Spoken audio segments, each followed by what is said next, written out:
Well, greetings. It's Jonathan here. This week, I'm one of the guiding teachers for the Insight Meditation Community of Washington's Fall Meditation Retreat. So I want you to know I'm going to be sending you good tidings, metta, white light, pixie dust all week long. I hope you feel it.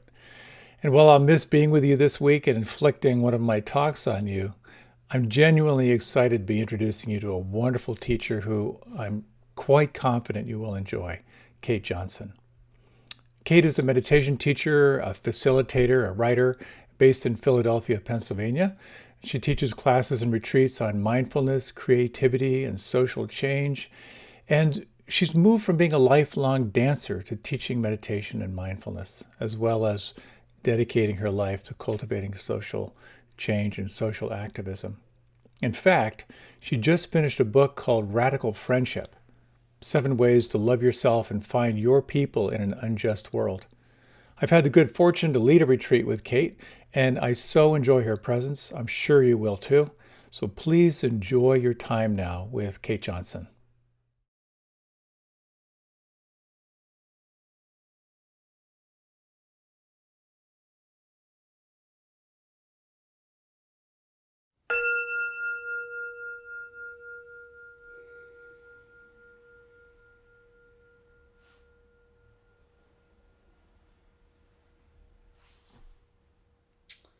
Hi, my name is Kate Johnson, and I'm delighted and honored and really thrilled to be here with you tonight and to be in conversation about the Buddha's teachings on liberation, the Third Noble Truth, and how we might deeply touch into our embodied knowing of what freedom feels like, how we might let that feeling help guide us to a vision of what freedom might look like for us, both as individuals and also as a society.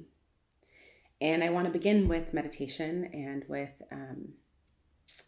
a practice that I hope will highlight that quality of knowing freedom. So, as you all know, every time we come to the meditation cushion, it's different. Sometimes we sit and immediately find peace and ease and a sense of well-being. Sometimes we come and it's like, have I ever meditated before? One might not be able to tell. And just to say that no matter how our meditation is, the Buddha assured us that we all have moments of liberation, even if we never meditate, that the mind literally couldn't take it if there weren't moments of freedom and release from clinging and suffering. And so, the task isn't to cultivate something that's not already there, but to notice what is already there and to bring it forth even more. So there's instructions on this in the Satipatthana Sutta, which many of you may be familiar with. If not, that's totally okay. It's the sutta in which the Buddha teaches the 4 foundations of mindfulness, really the mindfulness practice that's at the heart of most of our practice in the Insight tradition. And here's what he said about this practice of mindfulness.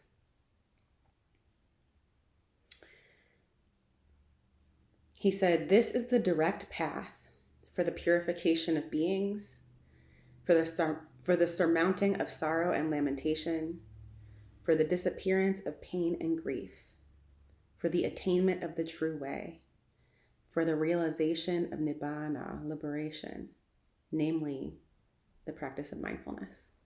Right? So that's a beautiful promise. More than just stress reduction, right? The surmounting of sorrow and lamentation. I've certainly had some of that this week. I don't know about you.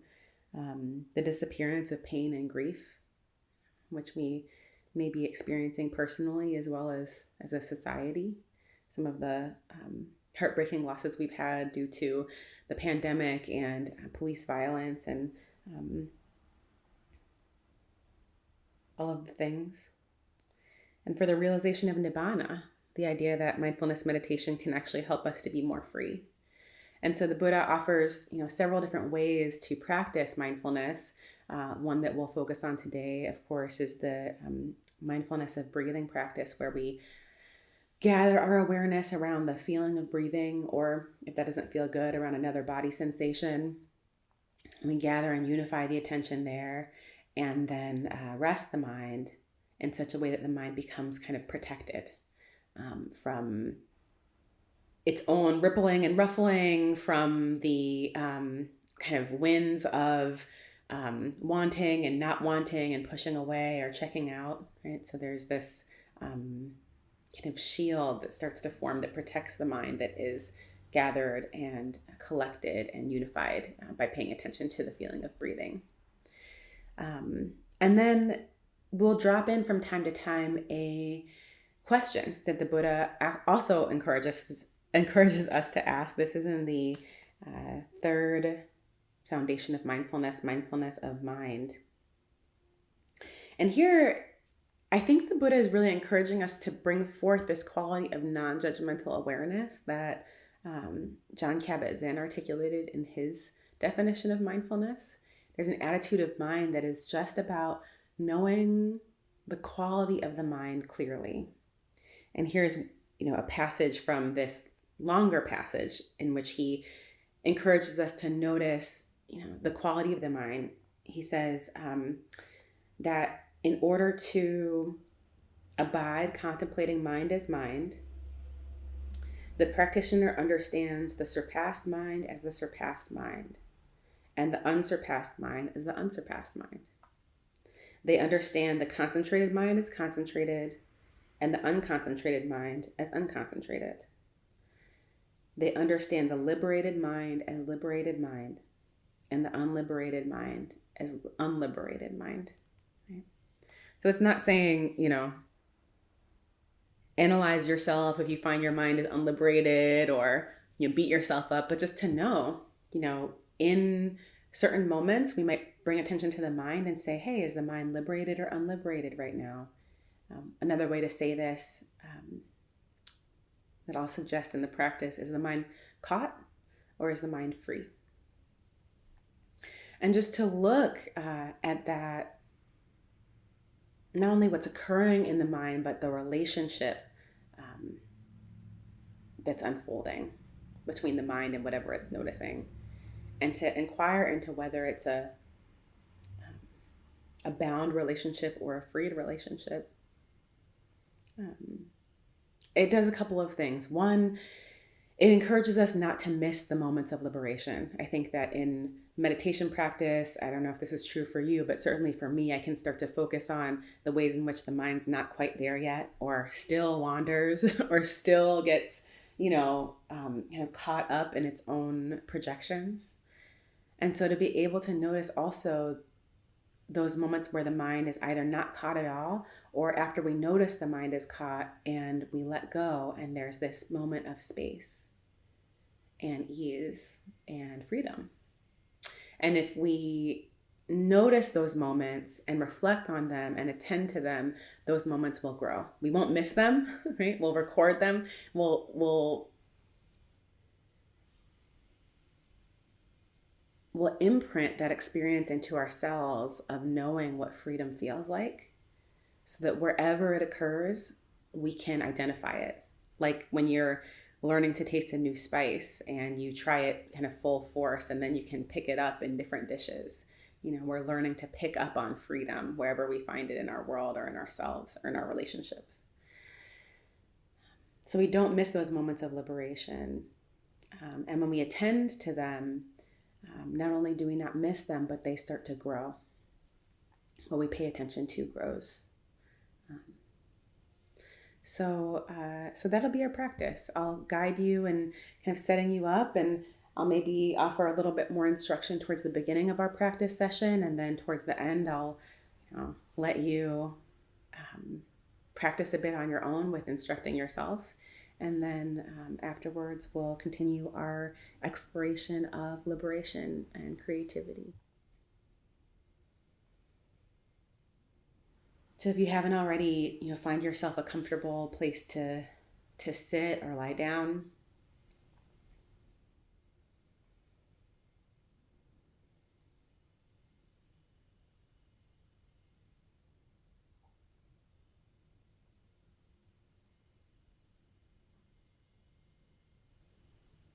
And allow your body to start to settle wherever it lands. Sensing into the density of the bones, the earth element of the body, and feeling the natural affinity that the earth element of the body has towards the earth. That it actually kind of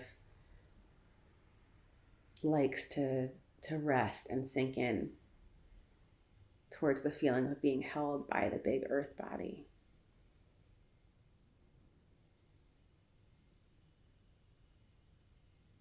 And you can close your eyes or you can soften them slowly to the space in front of you. Either way is fine. But we're starting to draw our attention away from the visual field where we get most of our information most of the day and towards our inner experience of the body.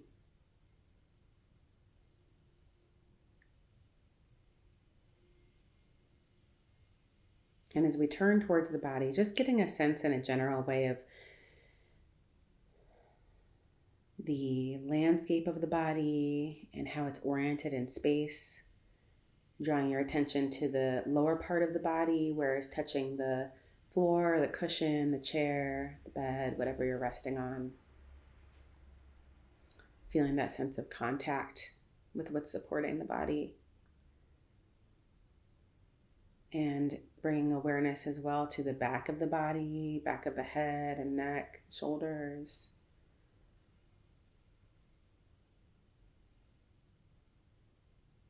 Back ribs, back of the waist and hips, pelvis.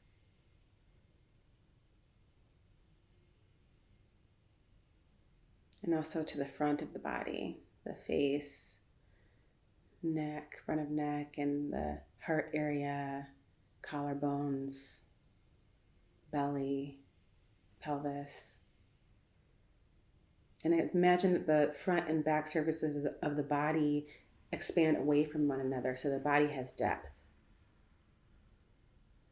Not trying to narrow the body in any way, but allowing it to really spread out and take up space.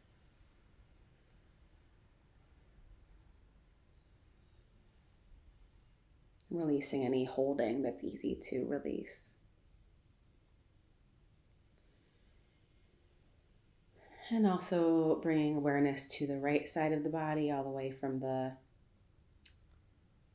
right side of the head and face down through the right side of the neck, shoulder, arm, side of the chest and waist, hips, all the way down the right side of the leg. And then also the left side of the body from the head, face, left side of the neck, left shoulder, arm and hand. And then from the left armpit down the left side, sweeping the awareness all the way down from the armpit to the toe on the left side. And see if you can imagine as well the body taking up space from side to side. So the sides moving away from each other, expanding into its full horizontality. Lots of space. And also bring awareness to the top of the head, sensing the openness at the top of the head and also the spaciousness, the vast spaciousness above the head. So that the body is connected to earth and connected to sky and extending out in both of those directions, finding its full length, the natural dignity of the spine.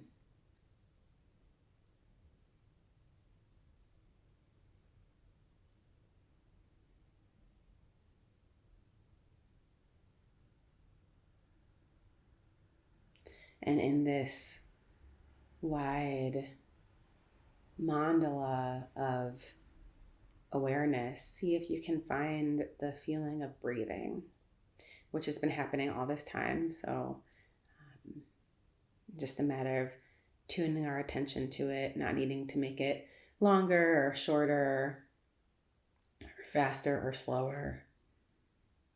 Taking the attitude that the breath is fine just as it is.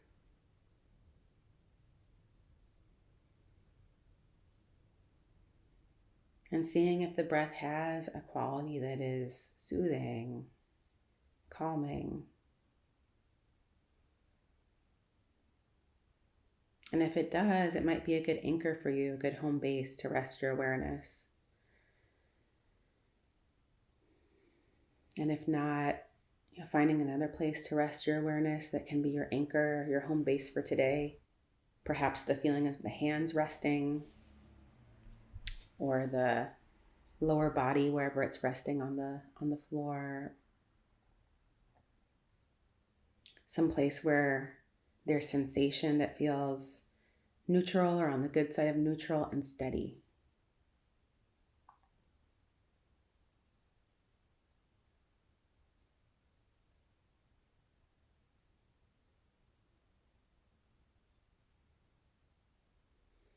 And as you gather the awareness there, perhaps even feeling into some appreciation for the ability to feel.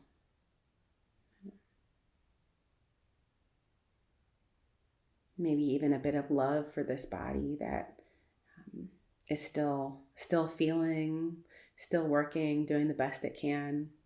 It's certainly more easy to pay attention to something that we love.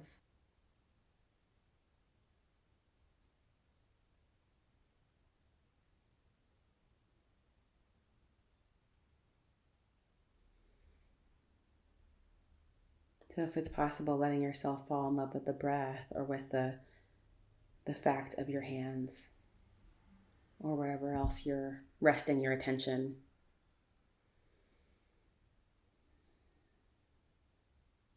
And allow those sensations, the pulsation, the vibration, the sense of fullness or emptiness or contact or flow, to fill up the space of your awareness, and allowing other experiences to just fade into the background. No need to struggle with them or push them away, but allowing them to recede as your awareness starts to fill with this experience of bodily sensation in the anchor, in the home base where you chose to rest for this practice.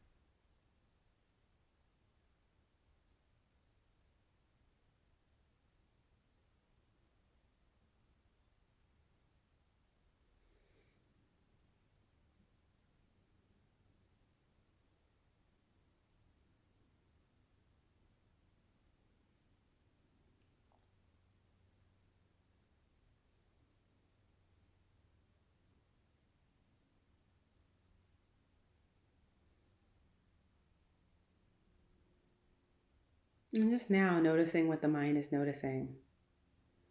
It might still be at home in the anchor or the home base. Maybe paying attention to something else. So noticing what the mind is noticing, and then noticing the relationship of the mind to what it's noticing. Is it caught or is it free?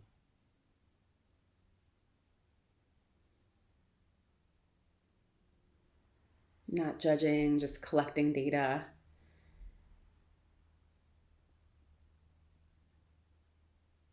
Noticing even how dropping in the question might shift the relationship of the mind to what it's noticing.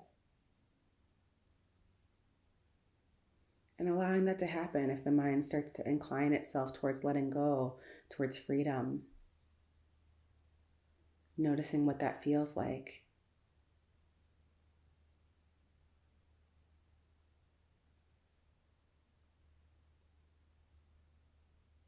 Letting your whole mind, your whole heart, every cell of your body absorb that experience, so that we can recognize it.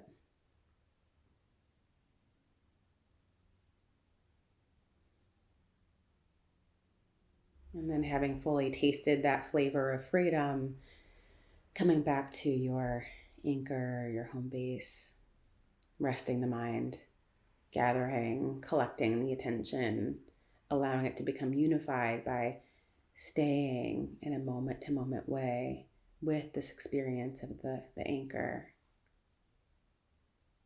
receiving the sensations that are coming and going in a moment-to-moment way.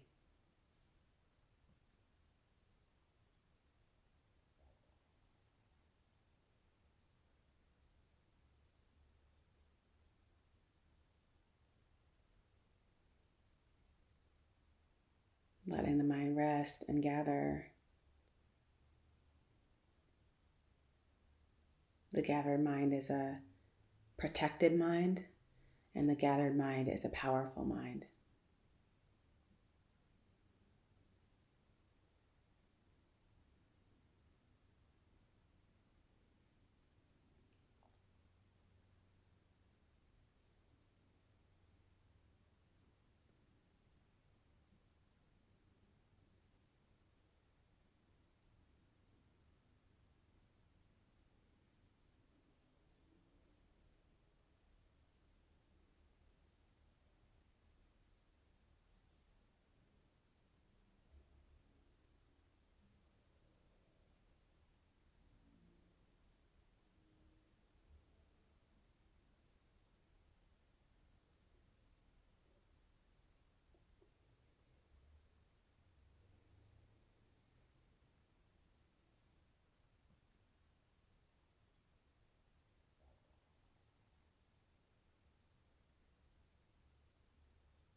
And again, noticing what the mind is noticing, and knowing, understanding the relationship. Is the mind caught or is it free?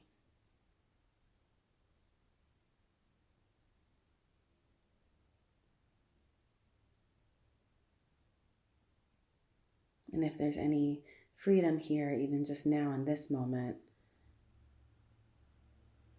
drawing that forth, clarifying that experience, soaking in it.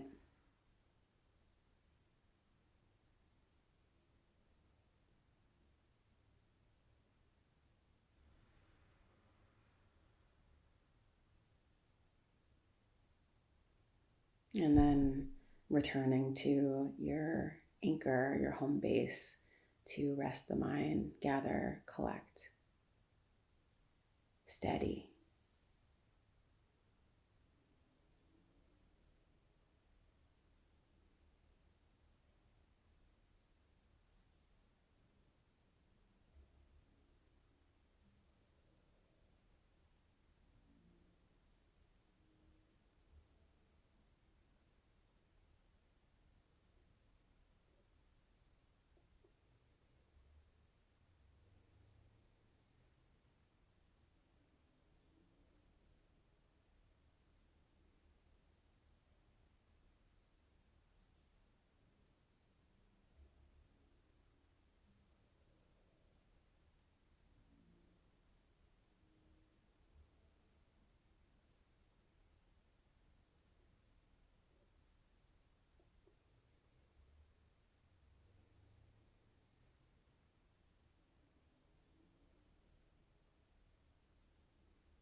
And again, noticing what the mind is noticing now.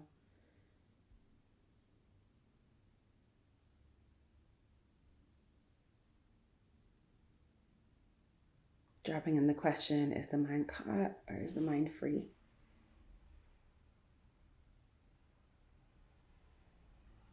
And then inviting the mind to orient towards freedom, to incline towards letting go of what's caught.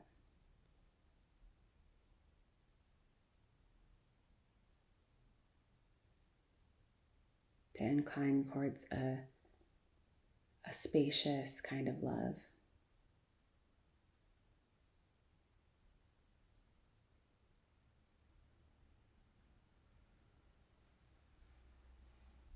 And then having felt that and registered that experience, coming again to rest in the feeling of your anchor.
And again, just noticing what the mind is noticing. Is it at home? Is it away?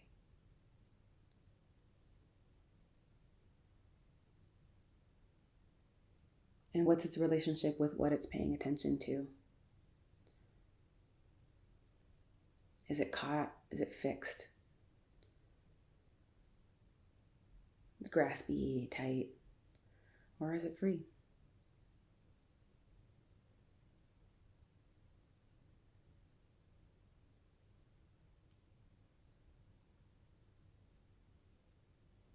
And really letting yourself bask in what freedom feels like in relationship to what the mind's experiencing.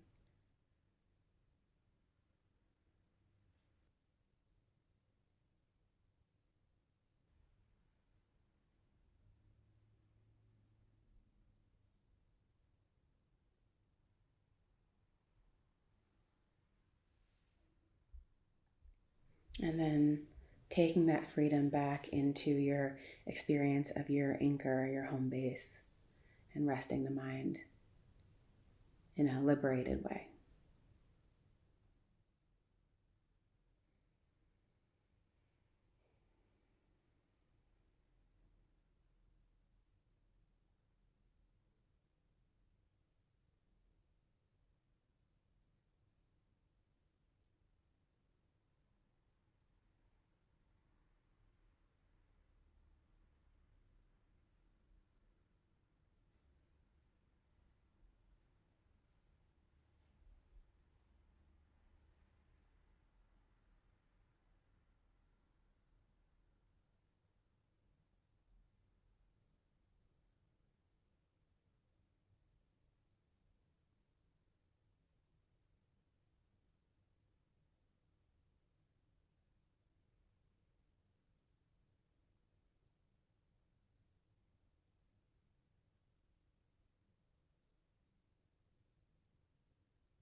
And now in these last few moments of our practice, just inviting you into a contemplation of this freedom quality.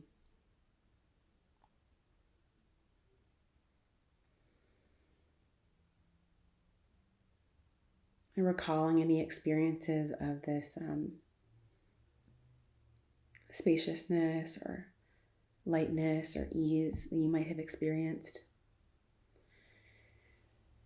And considering what it might be like to bring that quality more fully into your relationship with yourself, not just in meditation, but in everyday life.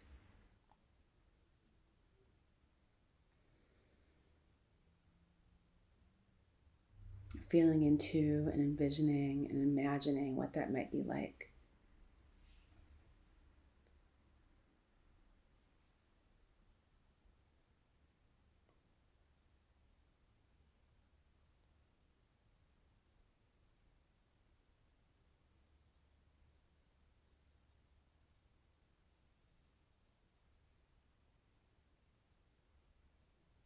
Notice even the places where it feels difficult to imagine being in a quality of freedom with some aspects of yourself, and seeing if you can keep trying to imagine anyway.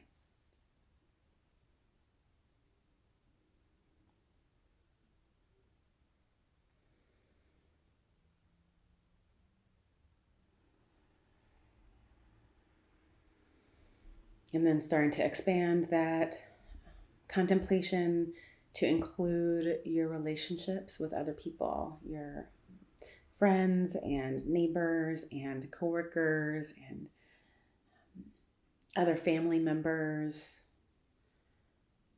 What would it be like to fully manifest this quality of freedom in your relationships with other people in your life? You can think first of those close to you.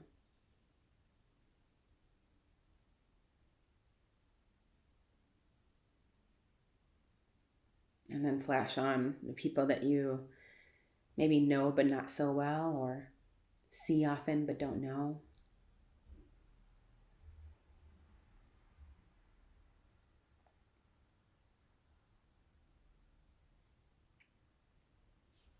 And then even a liberated experience with those who you may not like or disagree with in some ways.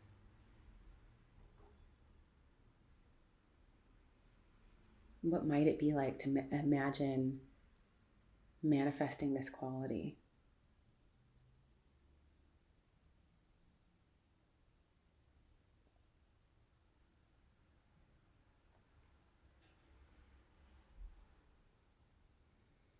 And finally, imagining and feeling into what it might be like to be a part of a liberated society, enlightened society, the experience of collective liberation.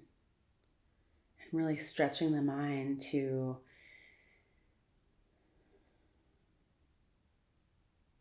imagine that.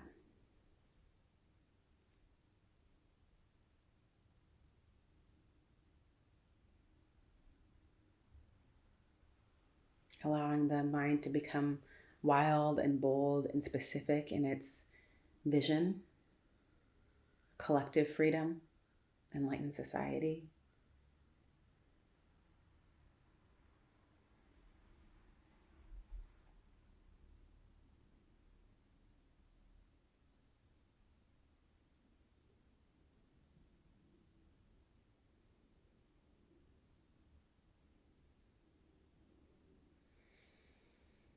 And then go ahead and allow that contemplation to fade and come back to a more intimate knowing and relationship with the sensations of your own body at this moment.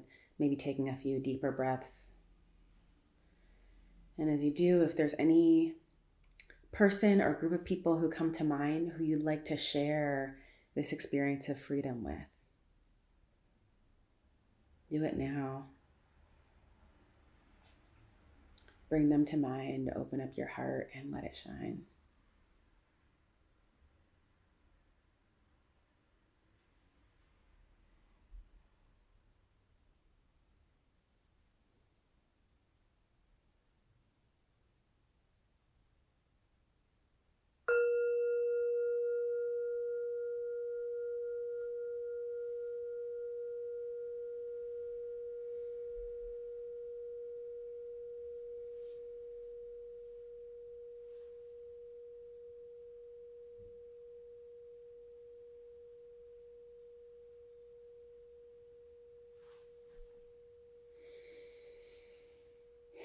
So feel free to stretch your body out if you'd like, change positions.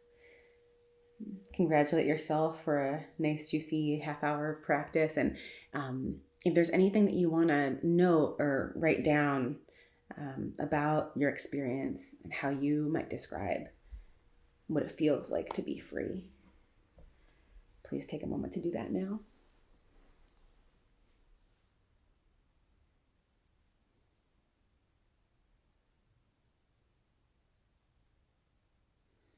So this articulation of the existence of freedom and of the possibility of liberation comes to us in a familiar Buddhist teaching.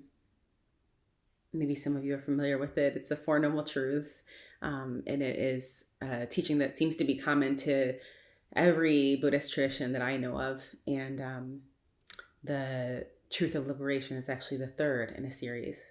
So these Four Noble Truths are an expression of the Buddha's wisdom and insight upon liberation, about how we get free.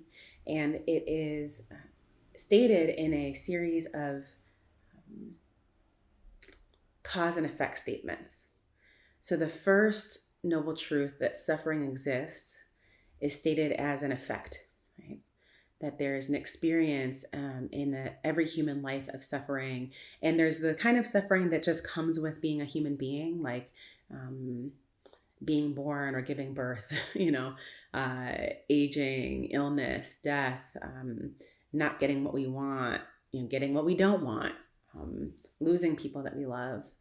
So these are human experiences that everyone who's embodied in a human experience gets. No one gets out of these things, no matter how much other stuff we have or how evolved we are. So we'll all experience suffering, and there's a way that there's a kind of suffering that comes with being human, and there's a kind of suffering that kind of adds on top of being a human being.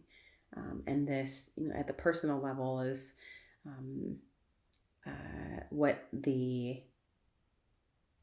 it's caused by what the Buddha articulated in the second noble truth, which is that the cause of suffering that is adding on to the human experience, making it more painful, more difficult, is called tanha. And it means something like thirst. That's the most literal translation I've heard. We can think of it as a craving, a clinging, a holding on, being caught. And so there's a way in which we can, as individuals, harden around an experience that we don't like, or, forcefully try to push away what is not push awayable, or be so longing for our basic needs to be met that we end up taking more than we need. These are all examples of the kind of thirst or clinging or craving that leads to more suffering. And what's interesting about this is that when we look at the societal level, the places where the greatest clinging exists aren't always the places where suffering is experienced most. We can definitely see this with our current climate crisis, that the nations that are producing the highest carbon emissions and basically making a mess of this earth are experiencing climate change at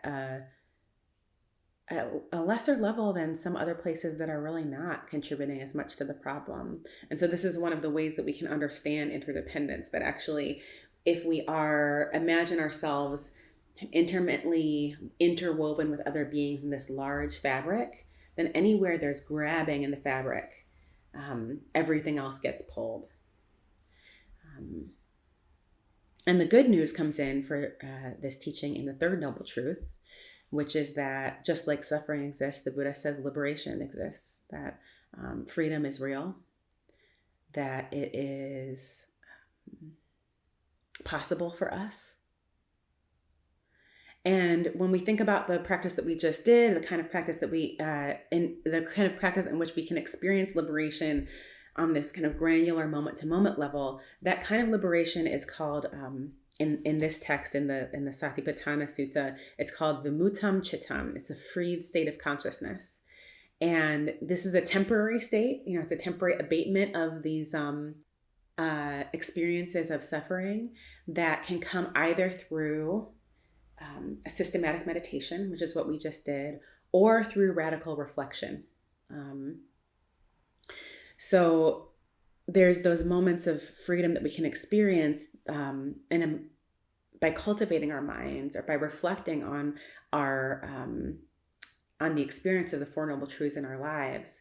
And then there's the big liberation, which is what the Buddha is referring to in this third noble truth called Nibbana.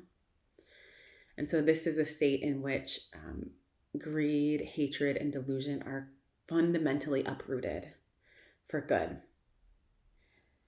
And it's hard to imagine what this might be like on a personal level, but the Buddha does give us some words to describe it. And here's one of my favorite passages describing Nibbana, liberation. It comes from the Samyutta Nikaya. The Buddha says it is the unformed, the unconditioned, the end, the truth, the other shore, the subtle, the everlasting, the invisible, the undiversified, peace, the deathless, the blessed, safety, the wonderful, the marvelous, purity, freedom, the island, the shelter, the refuge, the beyond.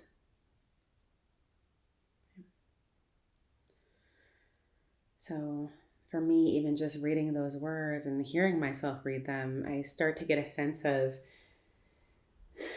this collection of images or phrases or words, and the experience that they're pointing to, which is actually beyond language. But it's something that we can know for ourselves, and it's something that we can orient towards in a personal way.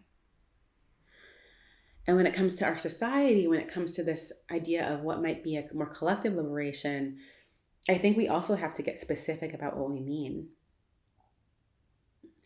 So I don't know what the everlasting or the refuge or the island might look like when we're talking about our society, but I think we can start to envision, what does it mean to have a liberated education system, or a housing system that is oriented towards freedom.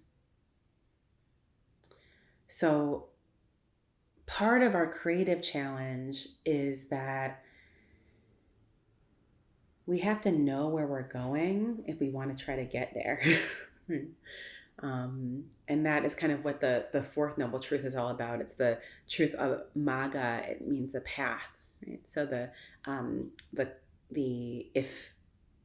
if nibbana is the effect, then the cause of nibbana is the path towards nibbana. And part of why it's important for us to know really specifically and in detail what we're talking about when we talk about freedom is that how we envision freedom will help shape our path. And I believe that this articulation of liberation in its specificity is a fundamentally imaginative and creative act. We're orienting towards and describing and pointing ourselves towards an experience that we actually haven't experienced yet. And it reminds me of what an amazing activist and writer and thinker, Walida E. Marisha, wrote about all social change, that all social change is actually imagination, that it's in some ways an act of science fiction. And E. Marisha, along with another incredible theorist and facilitator of social change named Adrienne Murray Brown, collaborated to edit a volume that they called Octavia's Brood. It was an honor or homage in some ways to the famous science fiction writer Octavia Butler. And in this volume, they basically encouraged a whole bunch of social justice activists, some of whom were already writers, some of whom who had not written before, to write works of what they call visionary or creative fiction. And here's what Imarisha said about that project and why they wanted activists and people who are articulating their vision of an enlightened society to write these works of fiction. She said, every time we imagine a world without borders, without prisons, that's science fiction. We have never seen that world, but we can't build something that we can't see. We absolutely need fantastical genres like science fiction, like fantasy, genres that not only allow us to step beyond the boundaries of what we are told is possible, but demand that we do. Demand that we engage our imaginations. Because all real, deep, substantive social change has been considered to be utterly unrealistic when it happened. And we need genres like these so that we can learn to start not with the question, what is a realistic change or win, but with the question, what is the world that we want to build? What is the world that we want to build? And so in terms of creativity and our practice, I think we're lucky in that there's already a relationship between Dharma and art in so many of our practices and in so many of the teachings of the more contemporary meditation masters and teachers. I grew up as an artist. I was I'm not a visual artist. I have to say, when I was in kindergarten, I remember we had a substitute teacher and I was coloring creatively. I was kind of going outside the lines in a workbook. And I remember her coming over and saying, "Oh, you're not a very good artist, are you?" And just being kind of crushed. I never considered that possibility that I wasn't good, but I was a good dancer, and I ended up pursuing dance until into my professional life, and went to a big dance conservatory in New York, and that's how I got to the East Coast from Chicago, where I grew up, and as I started to get deeper into dancing, I also started to get deeper into meditation and the Dharma. I started practicing just in yoga classes that I sought out to help alleviate some of the physical suffering I was experiencing as a result of dancing and the stress, really, of living in New York City. And then became really fell in love with the meditation practice.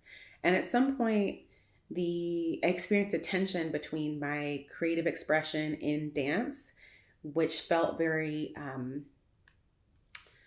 performative.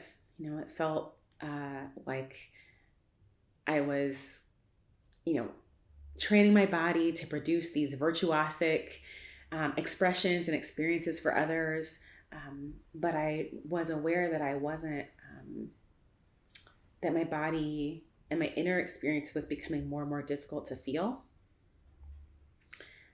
as a result of this obsession with how it looked.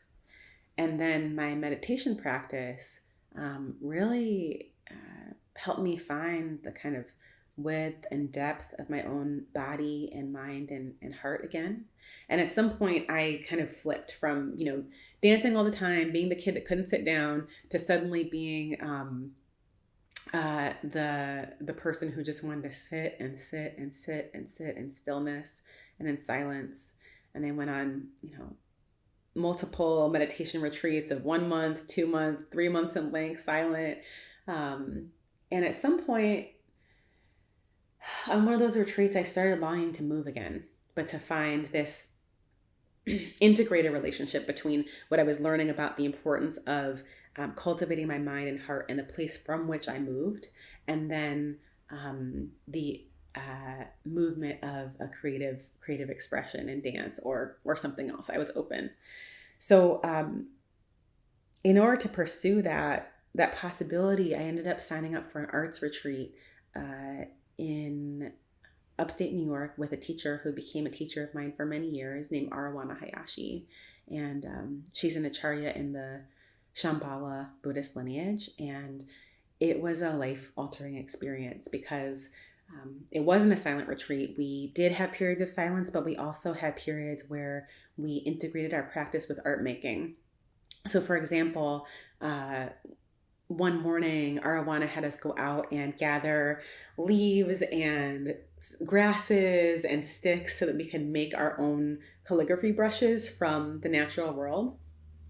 And when we arrived back in the practice space, it was set up with these long white scrolls of paper, and next to them, these bowls of thick black sumo ink. And she instructed us to sit down in front of the paper and put our brushes down that we had made next to the ink, and to sit in meditation and to feel and wait for when our hand, she said, became, she asked us to sit until our hand longed for the brush.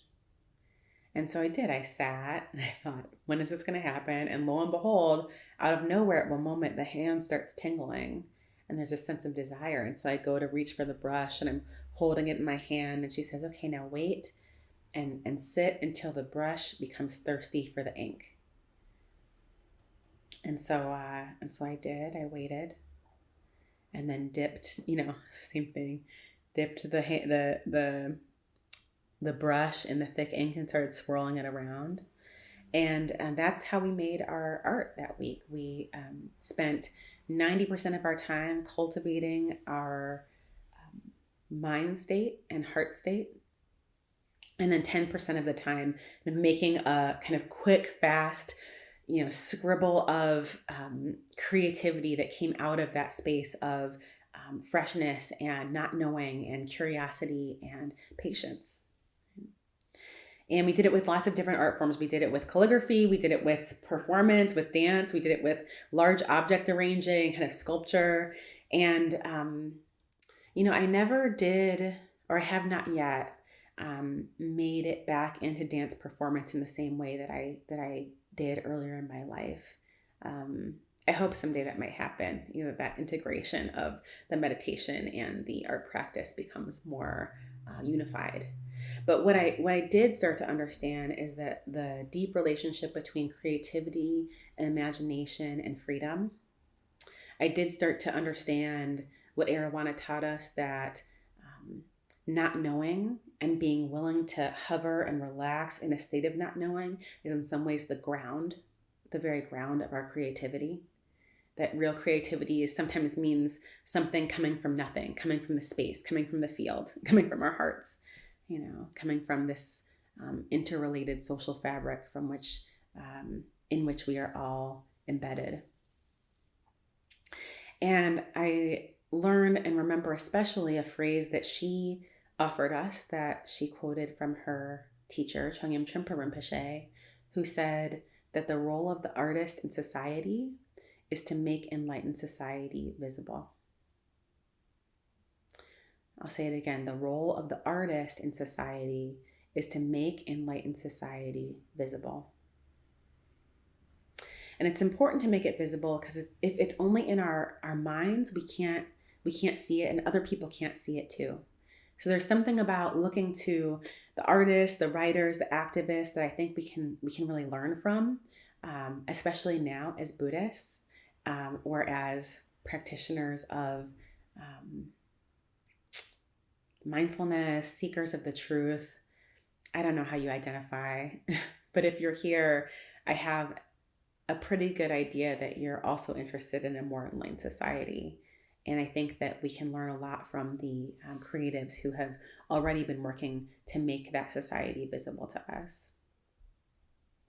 I want to read you a passage that I love from the novelist Toni Morrison and her novel Beloved, that I think is an example of this making freedom visible, and also has some clues for us about what we need to do to make that happen. And it's a passage in which Baby Suggs, who's a kind of self-ordained minister, gathers the community of enslaved people on their day of rest in a clearing for praise. And here's what she writes. She says, "When the warm weather came, Baby Suggs, holy, followed by every Black man, woman, and child who could make it through, took her great heart to the clearing.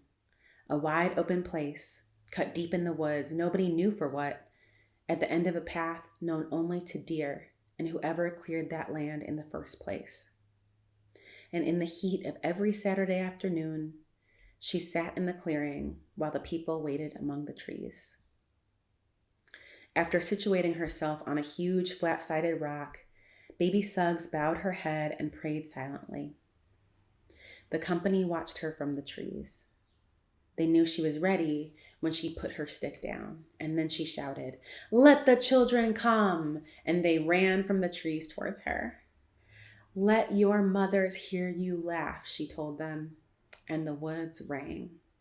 The adults looked on and could not help smiling. Then, "Let the grown men come," she shouted. They stepped out one by one from among the ringing trees. "Let your wives and children see you dance," she told them, and the ground life shuddered under their feet. And finally, she called the women to her. "Cry," she told them, "for the living and the dead. Just cry." And without covering their eyes, the women let loose. It started that way, laughing children, dancing men, crying women, and then it got mixed up. Women stopped crying and danced. Men sat down and cried. Children danced. Women laughed. Children cried until, exhausted and riven, all and each lay about the clearing, damp and gasping for breath. In the silence that followed, baby Suggs, holy, offered up to them her great big heart. She did not tell them to clean up their lives or go and sin no more. She did not tell them that they were the blessed of the earth, inheriting its meek, its glory bound pure. She told them that the only grace they could have was the grace they could imagine, and that if they could not see it, they would not have it.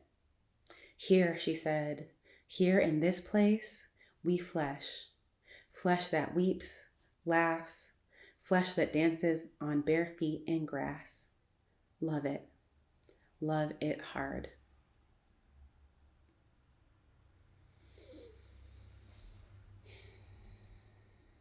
So 2 things I want to lift up about this passage. One, this line, "The only grace they could have was the grace they could imagine, that if they could not see it, they would not have it." So again, this, exhortation to articulate and to envision, what can we see about freedom? What about grace? Can we imagine it so that we might be able to have it? And the other that I want to point out is something that mentor and teacher Rachel Bagby, the artist, the singer, says. She talks about how we might be able to practice freedom in unfree places. And that's one of the things that I think is so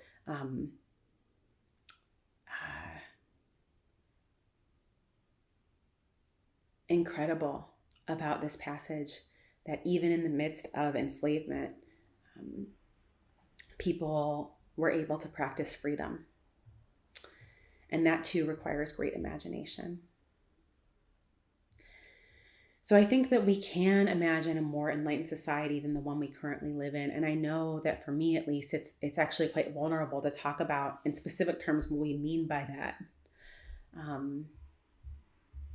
And in my experience, existing within systems of oppression and kind of rigid hierarchies of society has shaped what I believe is possible, what I can even think of and imagine.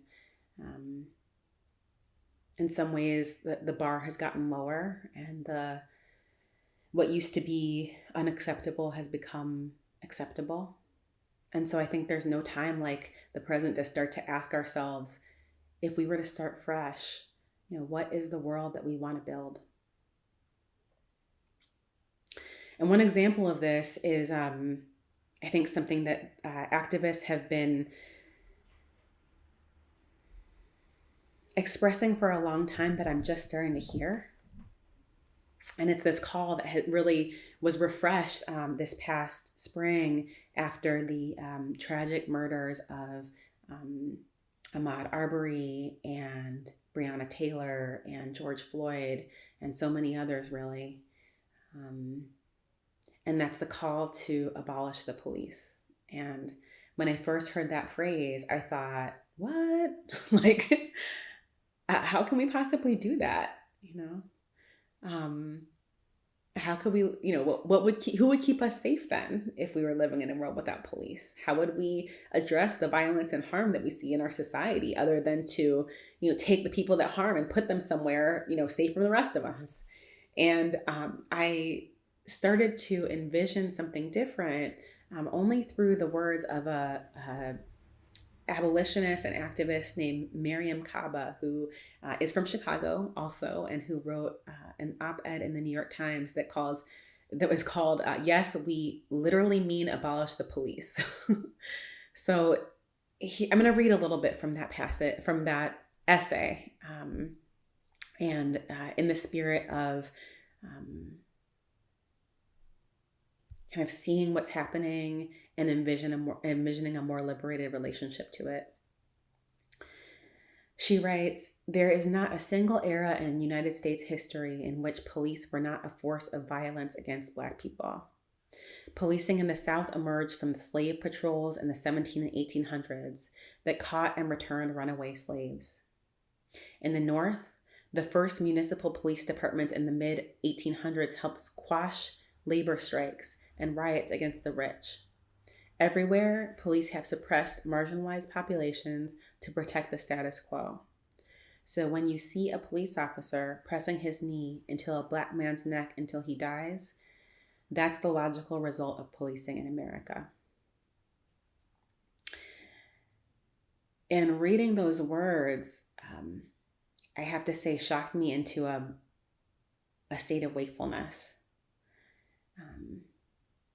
And this is not to say that police officers in general are bad, or that every individual police officer is a bad person. I know that there are amazing cops out there who are passionate about keeping our community safe. My cousin was one of them. He was a police officer all his life in the state of New York. He retired. Now he teaches criminal justice at a university. So it's not so much about individual cops and whether they're good or bad, or even individual police departments, but it's about re-envisioning a system that currently is very expensive and doesn't seem to be working at all, or seems to be working in a way it was designed, and it's a design we no longer want or need. And yet it can be hard to imagine what safety is like without a police. As I mentioned before, like, how do we deal with violence and harm other than prisons and policing? And yet we know that for so many of us, policing has made us less safe, not more safe. And you would think that if the policing system that we have really worked currently, then the neighborhoods that have the most police would be the safest, but it's actually the opposite. The neighborhoods that are the most heavily policed are the least safe in our country. And then, of course, we have the issue of police brutality towards Black people. And when I think about the fact that police officers could enter into someone's home without identifying themselves, and into Breonna Taylor's home without identifying themselves, and kill her, and not be held responsible for her death, I think we can do better. This is not the kind of world we want to build. And then in order to have a vision of a more enlightened society, we actually have to liberate our imaginations beyond everything we think we know, beyond what we think is a quote unquote realistic change or win, even beyond our wildest dreams about what's possible. And this is exactly what Miriam Kaba advocates. She writes a little further down in her essay, she writes, "People like me who want to abolish prisons and police have a vision of a different society, built on cooperation instead of individualism, on mutual aid instead of self-preservation. What would this country look like if it had billions of extra dollars to spend on housing and food and education for all? This change in society wouldn't happen immediately, but the protests show that many people are ready to embrace a different vision of safety and justice." So I don't know if Miriam Kaba considers herself an artist, but I know that her words and the words of other abolitionists, modern day abolitionists, have helped me to see something and envision something that I could not before they start to share what they can see. And this is part of what I mean by the activity that we can learn from in terms of creatively envisioning the third noble truth as it relates to our society as a whole. I want to read this passage from an essay that Arundhati Roy, the incredible Indian novelist and an activist, wrote. This is from an essay called War Talk that's become kind of famous. She says, "Our strategy should not be only to confront empire, but to deprive it of oxygen with our music, our art, our literature, our stubbornness, our joy, our brilliance, our sheer restlessness, and our ability to tell our own stories, stories that are different from the ones we're brainwashed to believe. Another world is not only possible, she is on her way, and on a quiet day, I can hear her breathing."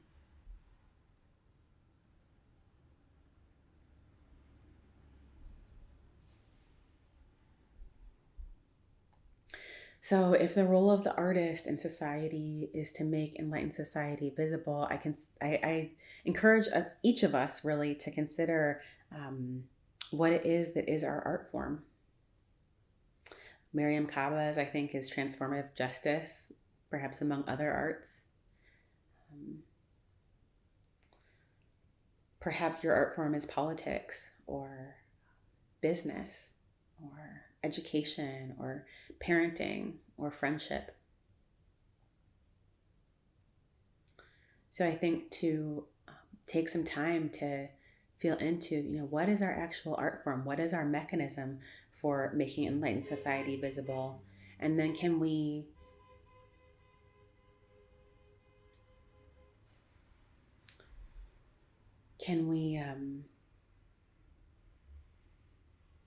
ask ourselves, what is the world that we want to build?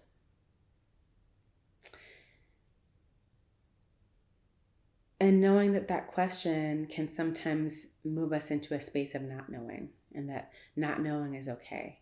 That, as Erawana Hayashi said, not knowing is the ground of our creativity. And so with our practice, we can learn to orient ourselves towards what we know freedom feels like, that we can start to hover in the space of not knowing long enough for that vision of freedom to become clarified and specific.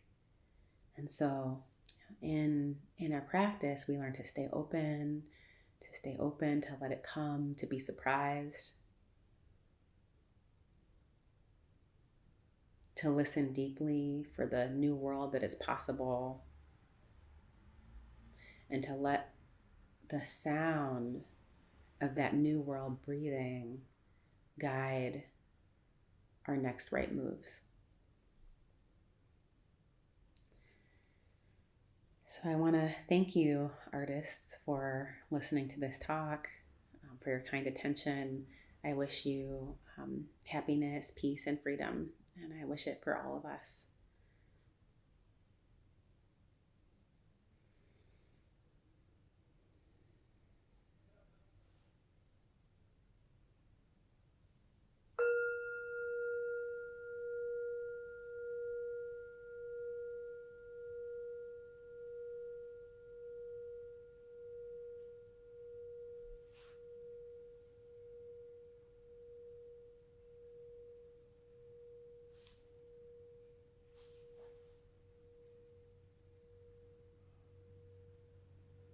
Thank you for your practice.